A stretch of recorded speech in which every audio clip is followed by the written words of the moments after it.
Hello everyone, today we are going to see the topic wide hybridization. Introduction. Hybridization is a cross between two genetically dissimilar parents.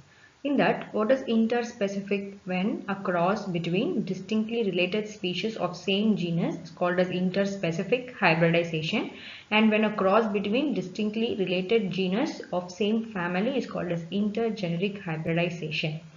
So, then what is distinct hybridization? It may be either an interspecific or an intergeneric hybridization, and this process is known as distinct crosses or wide crosses. History. Thomas Fairchild 1717, first authentic interspecific hybrid between Carnation and Sweet William, that is Dianthus carophilus and Dianthus barbatus. Next is Karpenchenko in 1928 recorded a first intergeneric hybrid, that is Raphinus brassica, a cross between Raphinus sativus and Brassica oleracea.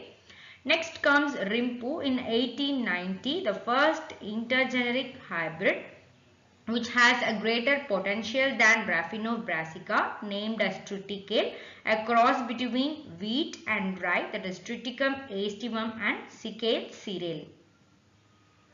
Objective of wide hybridization.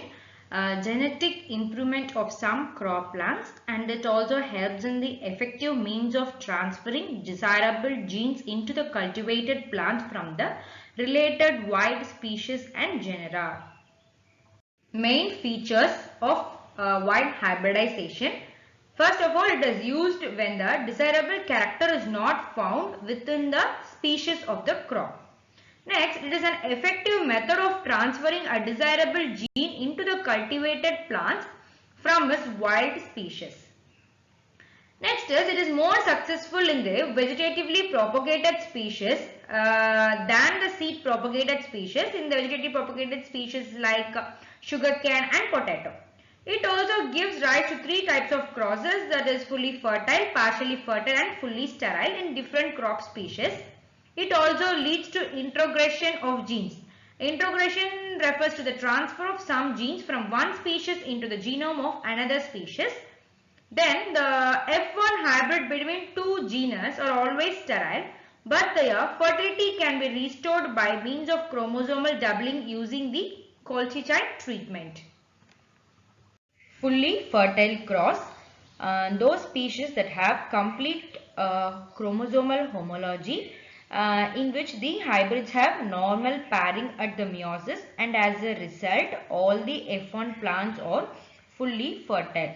For example, if you cross cotton, that is Gossypium hirsutum and Gossypium barbadans, or Gossypium arboreum and Gossypium herbaceum, in wheat, Triticum aestivum cross Triticum compactum, such that all these examples will result in an F1 fully fertile plants.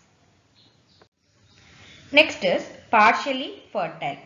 Those species which differs in chromosome number but have some chromosomes in common. In such situation, the F1 plants of partially fertile are partially sterile. Sometimes it may also result in seed set. For example, Triticum aestivum, that is 2n equal to 42, and in Triticum durum it is 2n equal to 28, where they differ in the chromosome number. Next comes is fully sterile. Those species which do not have, or the lack of, chromosomal homology, they do not permit pairing between the chromosome of two species during meiosis. So as a result, the F1 plants are fully self-sterile. So when this results, the plants can be made fertile through chromosome doubling by Kolchicite treatment. For example, Nicotiana sylvestris cross Nicotiana tomentosa and Gossypium arboreum cross Gossypium thurberry. In Brassica species that is used triangle, that is Brassica niger cross Brassica oleracea and Brassica niger cross Brassica campestris and Brassica oleracea cross Brassica campestris. These all crosses will result in a completely self-sterile F1 plants. By making chromosome doubling, you can make the plants into fully fertile plants. Difficulties encountered in wide hybridization. One is failure of zygote formation, failure of zygote development, or the failure of F1 seedling development. So what are the barriers in distinct crosses? First is temporal and spatial isolation of species. That is, two species differs in different temperature and the geographical location. Next come pre-fertilization barriers. That is the entry of pollen into the stigma. That is, it may be on the surface of the stigma. They cannot adhere and entry and the pollen tube formation. So inside the tissues of stigma and style, the pollen tube cannot germinate properly. Inside the ovary and the embryo cell, that is, they cannot fertilize properly. That is, there is no compatible between the pollen and the ovary.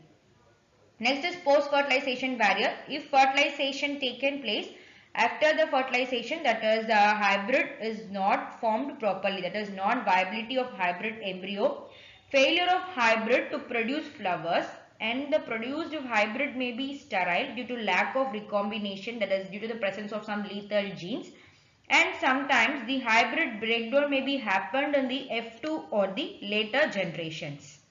Techniques to make white cross successful. Selection of parent, that is, more compatible parent should be selected for distinct crosses. Reciprocal cross, that is, for example, if you select two species, that is A and B, if A is used as female for one cross, in the next cross the A can be used as a male. It is called as reciprocal cross.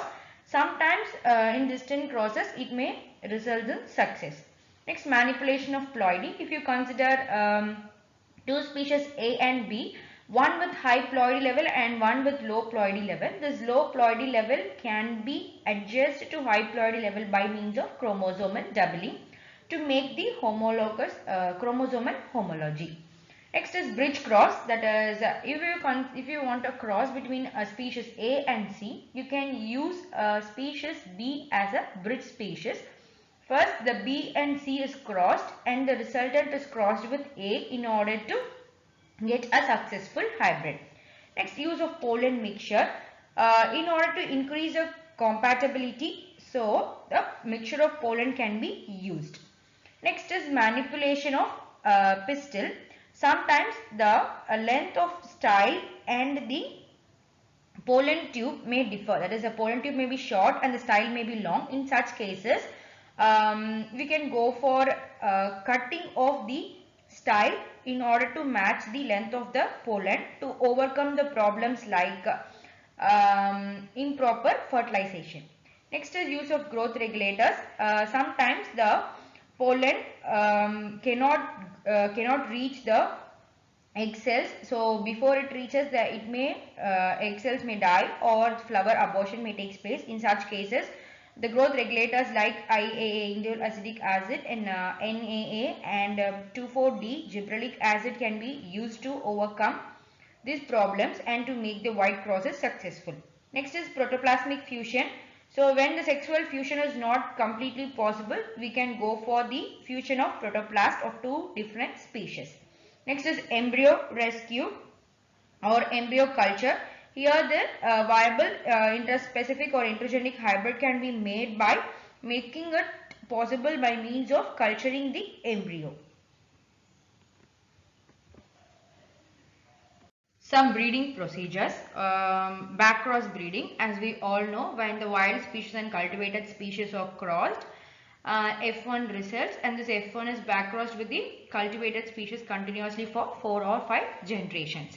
Next is amphidiploid. Here the two cultivated species are crossed. The F1 will be completely self-sterile by means of chromosomal doubling. It could be made into a fertile amphidiploid hybrid. Bridge cross technique. Here a third species is inserted to make the white cross successful. Next is alien addition and alien substitution line, where the fertile hybrid, that is amphidiploid hybrid, is made to back cross for 2 or 3 times and then it is selfed, where two possibilities may be happen. One is alien addition and alien substitution. That is, in addition of one chromosome of wild species to the normal cultivated species. Alien substitution in the sense a replacement of one pair of chromosome of cultivated species with the wild donor species. These are the possible breeding procedures to make the white cross successful. Role of white cross in crop improvement. It is used for character improvement like disease and insect resistance, quality improvement, yield, adaptation, and it is used for the development of new varieties or production of new crops like triticale and transfer of cytoplasm.